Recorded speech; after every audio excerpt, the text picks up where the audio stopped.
اور اس کے ساتھ ہی آگے ہم لکھتے ہیں آداب یعنی السلام علیکم۔ جب آپ یہاں پہ السلام علیکم لکھیں گے تو اس کے ساتھ آپ آخر میں ختمہ کا استعمال کریں گے یعنی ختمہ کی علامت لگائیں گے۔ یہ آپ کا ہو گیا دوسرا طریقہ القاب و آداب کا۔ اچھا، اب یہ ہے السلام علیکم۔ السلام علیکم لکھنے میں بچے جو عموماً غلطی کرتے ہیں وہ یہ ہے کہ میم کے بعد واو لکھتے ہیں۔ آپ نے میم کے بعد واو نہیں لکھنا، یہ غلط طریقہ کار ہے۔ السلام علیکم میم کے اوپر پیش اور علیکم لکھ کے علامت ندائیہ، ٹھیک ہے، یہ آپ کا السلام علیکم ہو گیا۔ اس کے بعد اگلی سطر سے آپ نے لکھنے ہیں ابتدائی جملے اپنے عنوان کے متعلق، جس طرح میں نے اپنے عنوان کے متعلق جملے لکھے ہیں۔ سب سے پہلے آپ خیریت دریافت کریں گے اور اپنی خیریت بتائیں گے کہ مجھے امید ہے آپ خیریت سے ہوں گے اور میں بھی اللہ کے فضل و کرم سے خیریت سے ہوں۔ پھر عنوان کے متعلق جس طرح میں نے لکھا ہے کہ کل والدہ کا خط ملا، پڑھ کر گھر کے حالات سے آگاہ ہوا یا آگاہ ہوئی، اسکول کی طرف سے خط ملا، پڑھ کر افسوس ہو، یعنی دونوں میں سے کسی بھی ایک جملے کا میں انتخاب کر سکتی ہوں۔ یہ میں نے لکھ لیا۔ آپ کو جو بھی سوال میں عنوان دیا گیا ہے آپ کے ابتدائی جملے اس عنوان کے متعلق ہوں گے۔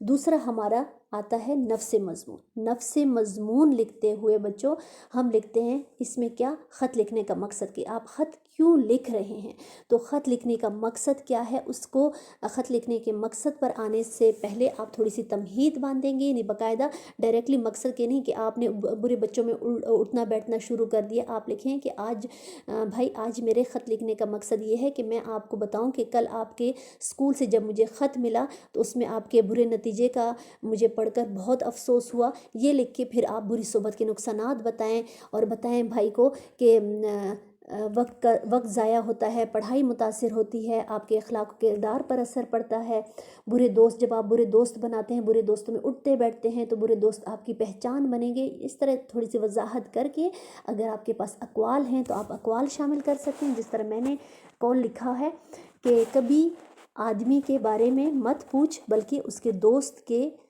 متعلق پوچھ۔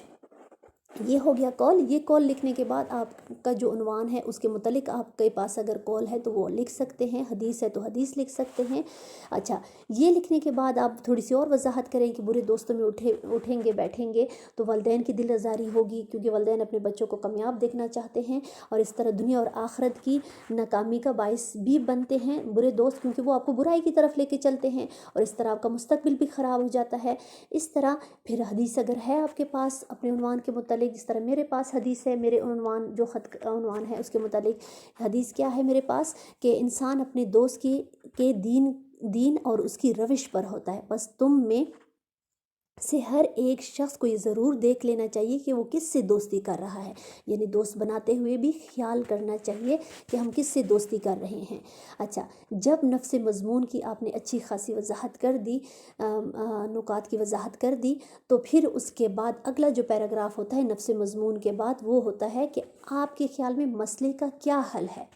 مسئلہ تو ہے ہمارے پاس بری صحبت، اس کی ہم نے وضاحت کر دی، نقصانات کی وضاحت کر دی۔ اب بتائیں کہ آپ کے خیال میں اس مسئلے سے کیسے بچا جا سکتا ہے، اس کے بارے میں تجاویز دیں۔ کوئی بھی مسئلہ ہو تو اس کے حل کے بارے میں تجاویز دیں کہ اس کا حل کیا ہے۔ جس طرح میں نے بتایا ہے کہ اچھے دوست بنائیں گے تو معاشرے میں عزت بڑھے گی، اچھے دوست آپ کی پہچان بنیں گے، کامیاب زندگی کا حصول ممکن ہوگا، پڑھائی میں آسانی ہوگی، دین اور دنیا کی بہتری کے مشورے دیتے ہیں اچھے دوست، آپ کو نیکیوں کی طرف لے کر چلتے ہیں۔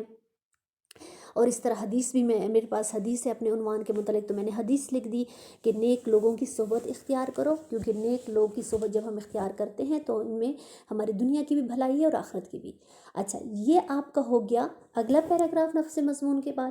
اب آتا ہے ہمارا اختتامی، اب ہم لکھیں گے اختتامی جملے، آخری پیراگراف ہمارا۔ خط کے اختتام بچوں عمدہ طریقے سے اور خوبصورت انداز میں کرنا چاہیے۔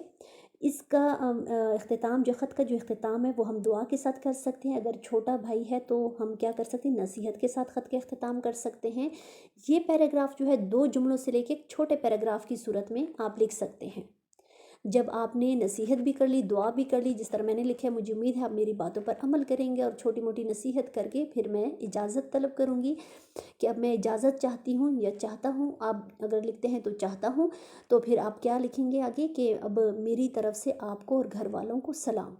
یہ آپ کا ہو گیا خاتمہ۔ اچھا، اب آخر میں کاتب کا نام یعنی مکتوب نگار کا نام یہ حصہ خط کے بائیں طرف نئی سطر سے لکھنا چاہیے، اور مکتوب الیہ یعنی جس کو خط لکھ رہے ہوں کہ مقام اور مرتبے کے مطابق الفاظ سے ہونا چاہیے۔